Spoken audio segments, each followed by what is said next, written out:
Hi, everybody, and welcome to Bethany Lutheran Church's Bible discussion on purpose-driven life.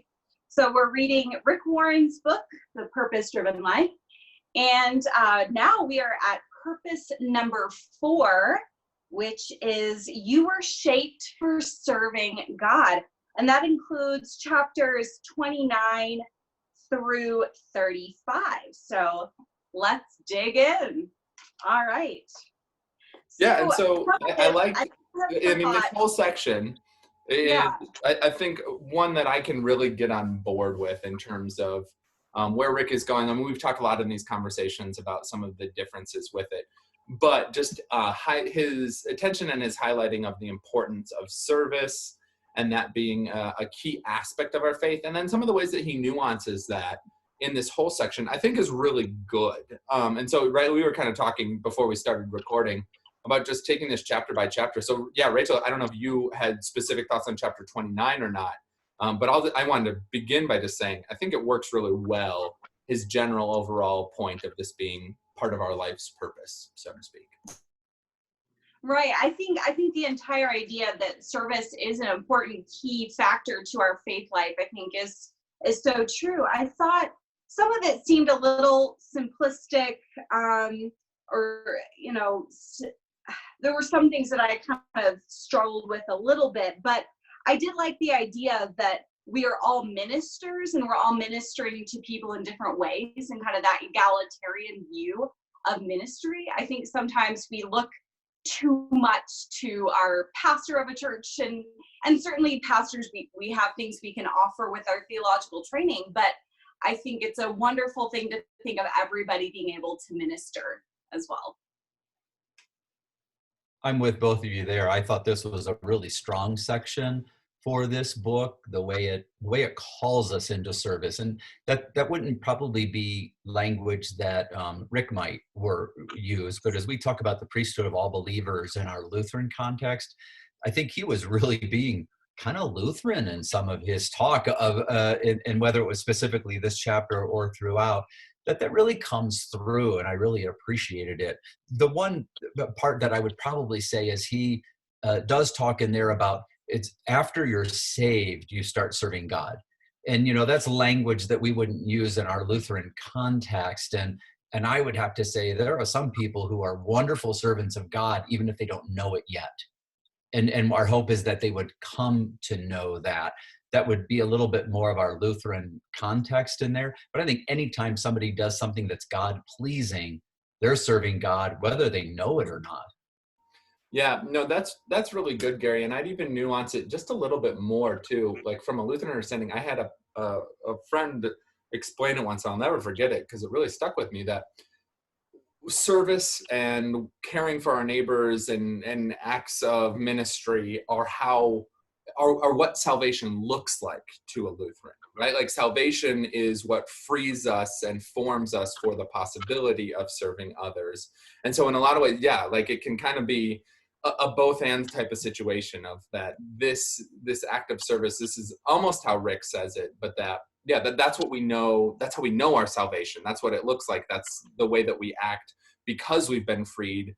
Therefore, in response to and in light of God's grace, we care for the world around us. And I think your point too of that, like, yeah, there are a lot of people who do wonderful work and wonderful ministry who maybe, we shouldn't disqualify that just because they're not Christian yet at the moment. Yeah, I think that's a good way to term it. Yeah, and I feel like this does sound very much like this is a very hard line on service, and I do believe that we are commanded to serve others, which he says very strongly. But I think some of the language sounds a little like, if you're saved, then, it's kind of this like contractional language. And I feel like in Lutheran theology, it's more about like, we are free to do this, and it's a sign of showing our love to God. And it's not that we have to earn our salvation or whatever, there are just some little spots that I think you could take it into a way that's maybe not helpful, for sure. Yeah, I totally would agree, say, Rachel. Well Yeah, in a way I would say we are created in the image of God, whether we have met that God yet or not. And so it's not like we're created in God's image once we accept Jesus Christ as Lord and Savior. We were created in God's image because we were created, and part of that that comes out as the character of how we serve the world. Right. And so then moving kind of along in this section, chapters 30 and 31, I had kind of coupled together as a period of time when Rick wanted to make sure this was 40 days long, because it's shaped for God's service and then understanding your shape. And they were both short and I think really could have gone together. That being said, like the points made within those chapters, I think were really good, of this understanding that like the experiences of your life, your individual upbringing, your gifts, your talents, your challenges, all of that helps form you for service, right? Like this is all part of the way that God calls us forward. And certainly that's been the experience in my life, is that kind of in looking backwards, I recognize like, oh, weird, like that thing that I did growing up, that moment, that difficult time, that really good time, like all of it kind of gets meshed together into God's, calling for my life and the way that I'm living it out right now. And that's always really like a very exciting way to see God's like fingerprints on our life too, even though when you're going through a lot of it, it stinks and you don't enjoy it, but just realizing that God can still work with difficult situations. And that's not exactly how Rick would put it, but that's the way that I like to think about it, is that like God kind of looks at some of the hard moments in our lives and improvises, if you will, with what's on the table. I would also say that might be a place when you do know God, that you find ways to say, when I'm put in someone else's path, I can help them because I've walked part of their journey together. I just had a conversation with somebody today who's really dealing with a situation that they find challenging. I walked that situation 20 years ago. And so I felt like I could be of really help to them. I would not say, in my sense, that God put me through that 20 years ago so that I would be able to have that conversation with that person today. I would say because of God's activity in my life, I'm able to work through something that might have been a random act in my life rather than a intentional bump on my path. But in either case, I understand that my call to God is to bring my whole life into new experiences. And if I can bring understanding and peace into somebody else's life because of what I've journeyed through, then because of my relationship with Jesus, I am ready and willing to do that. Oh yeah, I think that's a beautiful way of putting it. I think sometimes we try to explain hard situations in our lives by saying, why is God doing this to me? What is God trying to teach me or test me through this? And realizing that often it's not God who's ordaining this, but we're gleaning something from this process, and God is with us in the midst of that process, and that we can in turn help someone else. And I also think what's great about these two chapters is the fact that the idea that all of our abilities, all of our gifts, all of our talents as well, like our uniqueness, can be used in service for other people. I think at the beginning of this section, I was worried that it was going to be like, you have to serve God in this particular way, A, B, or C, but then here in these chapters, there's a nice grace about like, no, your unique passions, who you are authentically, can be a service to others just by doing what you're good at. And I think that that's really beautiful and powerful and inspiring too. Yeah, and just to relate all this together too, I used to, when I worked at the seminary in the admissions department, I would lead retreats for prospective students, right? Individuals thinking they wanted to go to seminary. And I would always, one of the first activities we'd do is I'd have the group sit down and I'd say like, okay, what did you want to be when you grew up, when you were in second grade? And most people like couldn't necessarily remember, and they'd be like, oh, I kind of remember this. But then it was fun working with them too, to say like, oh, so in second grade, you wanted to be a journalist or a sports star or this, and this. And then my next question was like, okay, so now how does that relate to your sense of call towards ministry now? And everyone could always find a way for the, right? Like the ways that this thing that they remember from way back in second grade links into where God is calling them now, which I think is part of this, right? Like it's totally unique. And I had all sorts of random and weird people share all sorts of strange stories. And yet they still saw this way that God was working through that. And certainly, right, like the biblical story, we've got Jesus who says, come you fishermen and I will make you fish for people, right? Like kind of that exact motion and movement.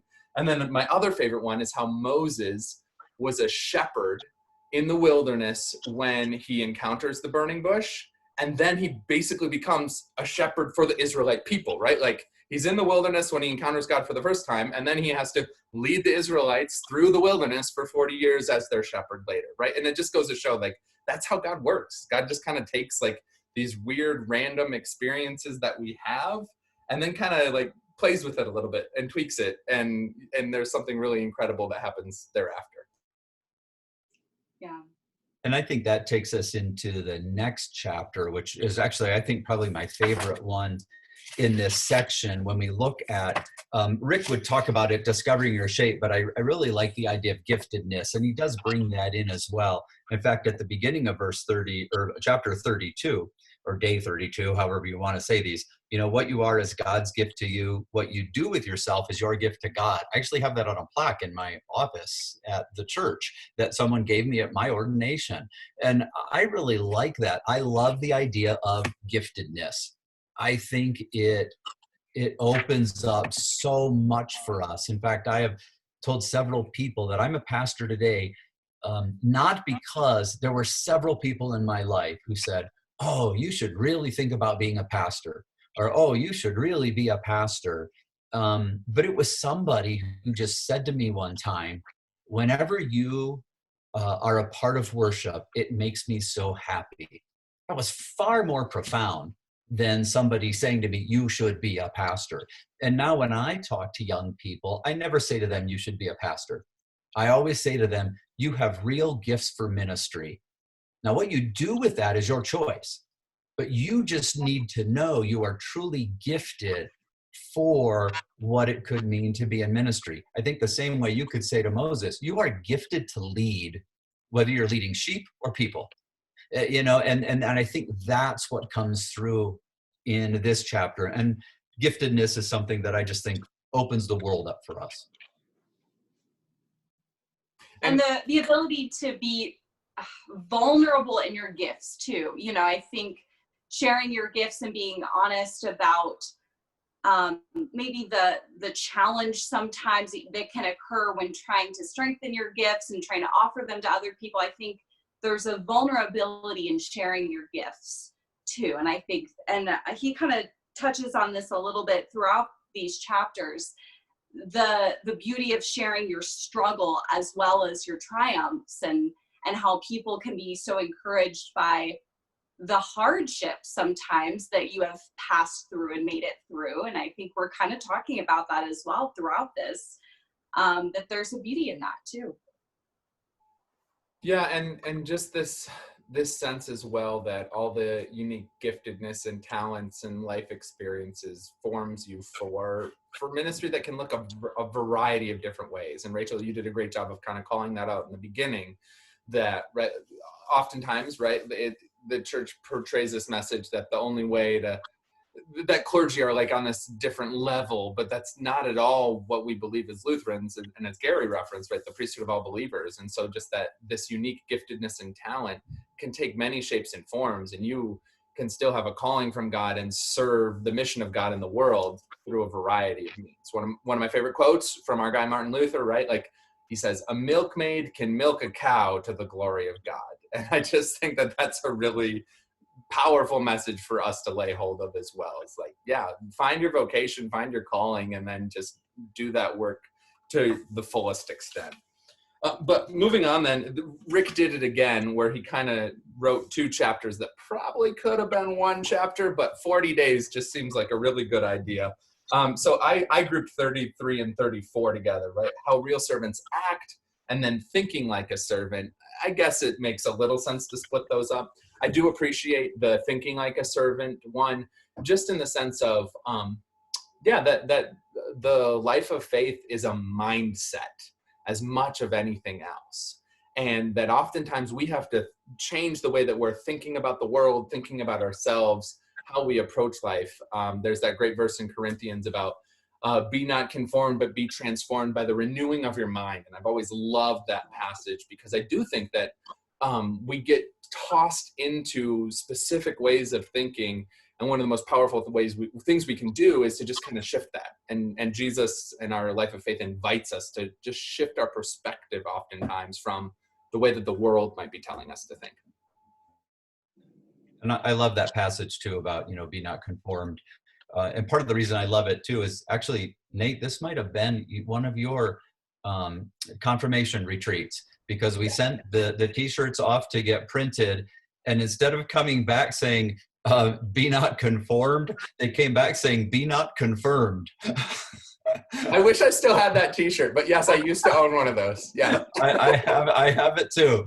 And one of the people commented when they came back, they said, wow, what a difference a vowel makes in the midst of that. But, in a way, I think it says to us, what a difference one little act can make. As we think about that, what a difference one little thought can make about how we choose to do what we do and why we do it. And there's a way of understanding your life as a servant where I can serve my neighbor, and I can serve my neighbor in God's love. And when I bring that sense of serving somebody else in God's love into it, it opens me up. And part of what it opens me up to is being able to just share that sense of love in such a simple way. I've told the story of being at a place where people were putting air into their tires, and a person having a little trouble figuring out the mechanics of the machine. I walked up and helped him out, and he just looked at me and said, "Oh, thank you so much." And I just said, I think Jesus likes it when we look out for one another. And he was really taken aback by that. But he just said, "I think you're right." But part of that is understanding anybody could have helped him with that machine. And I could have and walked away and not said that. But bringing in your servant's heart because of your relationship to God, I drove away feeling different about that experience just because I was able just to share that one little thought. And I think that's thinking like a servant of God, not just thinking, how can I help someone? Right. And realizing that the hard part sometimes is letting go and realizing we're not going to know how we affect people always. We're not going to know what that ripple effect was. We're not going to see the effects of our, servanthood, and just trusting that, those acts of kindness that serving for the sake of the glory of God is enough in itself. And I think that can be hard sometimes. I think we want to see how are we affecting other people? How are they experiencing this? And sometimes that servant heart, thinking like a servant, is just doing the action and then letting it be what it is and kind of letting go of it, as well. Yeah. And I did like how Rick highlighted the importance of humility, which is what I hear you getting at too, Rachel. And I see that a lot too these days. Just there's a performative nature to our acts of service now more than ever, it seems, because you have social media where you can post all the pictures and all the information about all the good things that you're doing. And I'm not fully faulting that, because sometimes it is nice to share that experience with others. But it does seem that at times, it gets performative. And I don't think that that's the point, right? That this is something we do for God, and that should be our focus, and that reward, as Rick calls it, should be enough. And that can be hard to wrap our minds around sometimes. And sometimes we don't get it right. And I think God is still appreciative and gracious to us, even when we make it all about ourselves. And maybe the next time we won't as much, right? Like it comes with repetition, and that you learn to just appreciate it for what it is, the act of service the active service sake. Which kind of ties itself into then like this final chapter about weakness.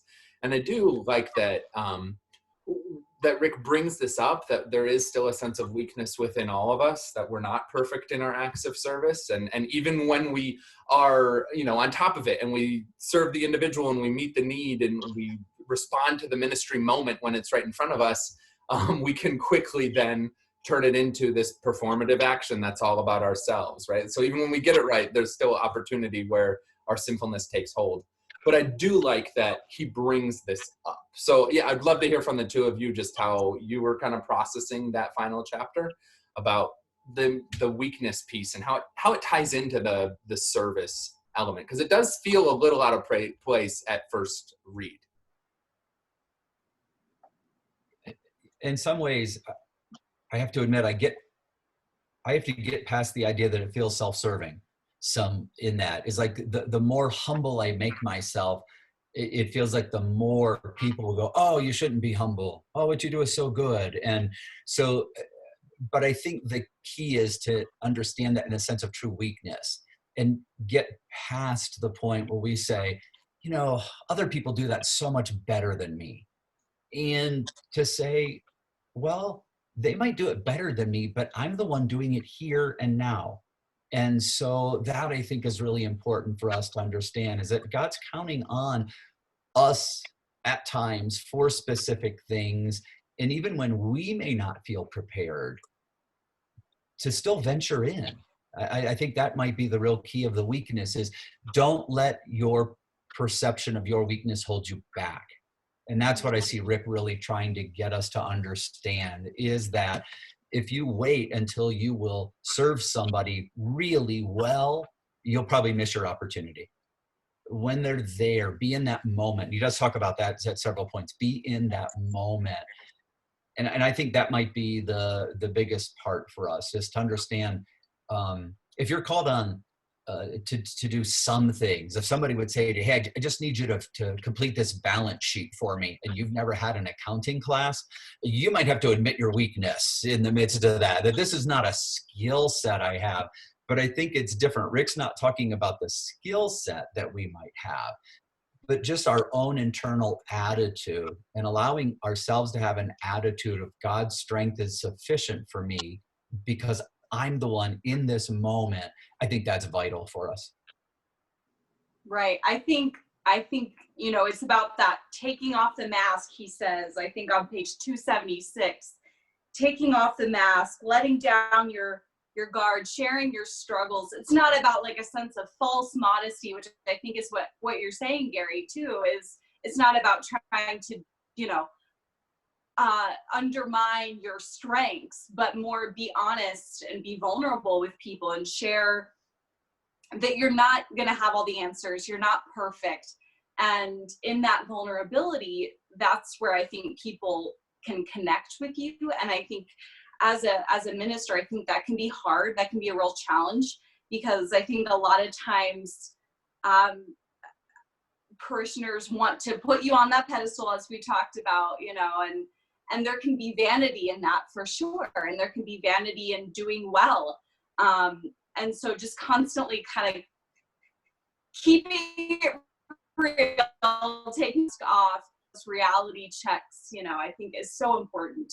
And just keeping that authentic, vulnerable nature that relates us all so well. Yeah, and as I listen to all this too, I think the other part of this chapter, it kind of ties itself into the beginning portions of this purpose, in the sense that God can work with whatever's been in our past. We talked about it in this positive way of like, yeah, Moses was a shepherd and then he became the shepherd for the Israelites. But even I just think of all the redemption stories that we know about, right? Like the former incarcerated individual who now does prison ministry, or the individual who took a long time to get sober, but now leads a very successful AA group, right? Like that seems to be the nature of God. And it kind of is what Rick is going at with all this. We as Lutherans would call it, right, the theology of the cross, and just this idea that God's power was revealed through the weakness of Jesus on the cross. And so therefore weakness and vulnerability is often the places where God shows up and where God's power is most present and at work. And it's a good reminder to us as well that, yeah, in those moments when you feel as if someone else could do it better, as if you don't necessarily have what it takes to make it happen, maybe that's just the moment where God's call is taking hold in your life and something incredible is about to happen. So yeah, I really liked that chapter.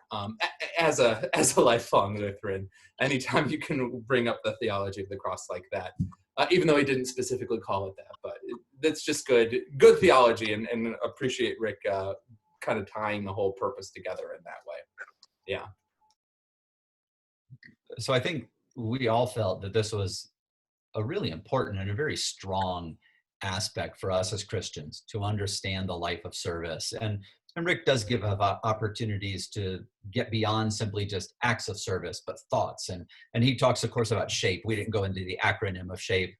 You could probably come up with a dozen different acronyms you could use to kind. I was glad he kept it to a 5-letter word, SHAPE, and didn't try to carry out purpose through the whole thing, as far as that went.